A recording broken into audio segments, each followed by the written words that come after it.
안녕하세요. 자담 세무회계 송실장 양삐입니다.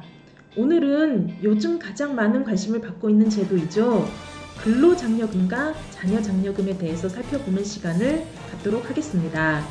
끝까지 시청하신다면 장려금 신청 이 영상 하나로 끝내실 수 있습니다.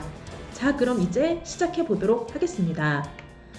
근로장려금 및 자녀장려금 제도란 열심히 일하지만 소득과 재산이 적어 생활이 어려운 저소득 근로자, 사업자 및 종교인에게 지급하는 국세청의 세정지원 제도입니다. 소득에 따라 연간 단독 가구는 최대 150만원, 홀벌이 가구는 최대 260만원, 맞벌이 가구는 최대 300만원의 근로장려금을 받을 수 있으며 총 소득이 4천만원 미만이면 18세 미만 부양자녀 1인당 최대 70만원의 자녀장려금도 추가로 받을 수 있습니다. 근로장려금 및 자녀장려금 신청 자격은 근로소득 및 사업소득 또는 종교인 소득이 있는 거주자로서 총소득 요건과 재산 요건을 모두 충족해야 하는데요. 이 중 총소득 요건은 단독 가구인 경우에는 연소득 2천만원 미만, 홀벌이 가구인 경우에는 연소득 3천만원 미만, 맞벌이 가구인 경우에는 연소득 3,600만원 미만인 경우로 나누어져 있는 관계로 장려금을 신청하고자 하는 분들은 본인이 어느 유형에 속하는지를 먼저 파악해 보셔야 합니다. 재산 요건은 공통적으로 2018년 6월 1일 현재 모든 가구원의 부동산과 예금 등 재산 합계액이 2억 원 미만이어야 합니다. 다음으로는 장려금 신청 시 유의해야 할 사항들을 알아보도록 하겠습니다. 사업자는 2018년 12월 31일까지 사업자 등록을 완료한 경우만 해당이 되며 부양자녀는 18세 미만이고 연간 소득금액 합계액이 100만원 이하여야 합니다. 부양부모는 70세 이상 부 또는 모로서 각각의 연간 소득금액 합계액이 100만원 이하이며 주민등록표상의 동거가족이어야 합니다. 장려금 신청 시 종합소득세도 함께 신고를 해야 하는데요. 다만 단순경비율 적용 대상자로서 종합소득금액 150만원 이하인 자는 신고하지 않아도 됩니다. 2018년 12월 31일 현재 대한민국 국적을 가진 자여야 하고 다른 거주자의 부양자녀가 아니어야 합니다. 변호사, 공인회계사, 세무사나 의사 등 전문직 사업소득이 있는 자는 신청 지급 대상에 해당되지 않습니다. 다음으로는 근로장려금 및 자녀장려금 신청기간과 방법을 알아보도록 하겠습니다.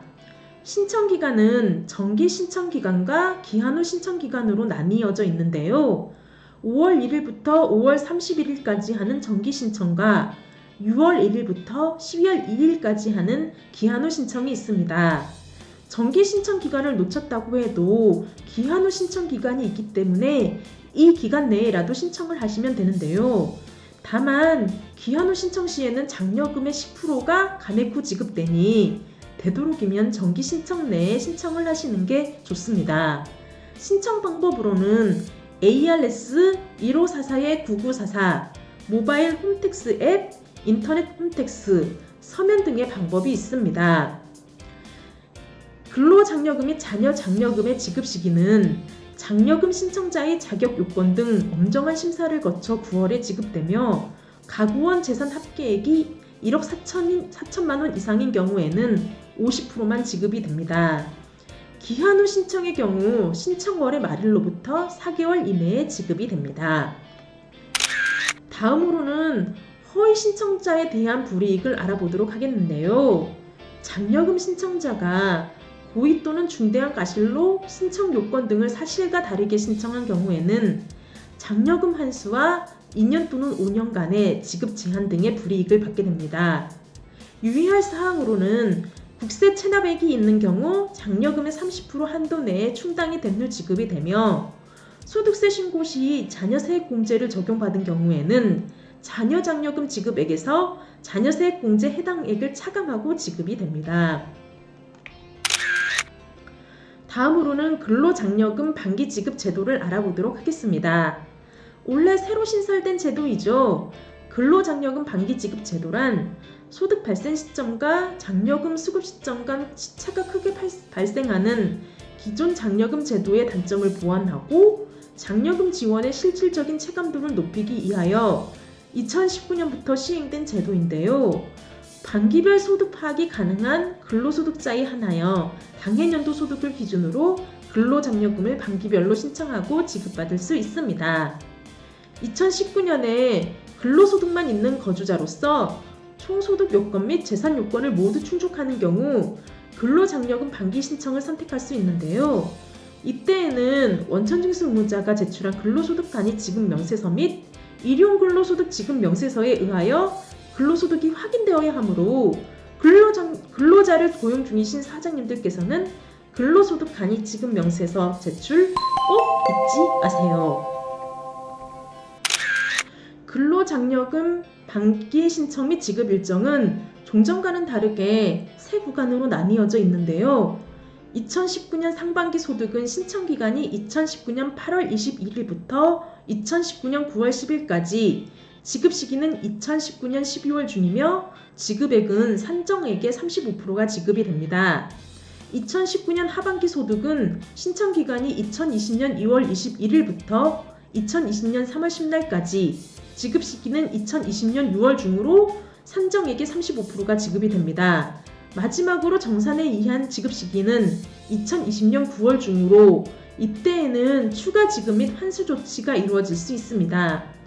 반기별 지급액이 15만원 미만인 경우에는 환급하지 아니하고 정산 시 환급이 됩니다.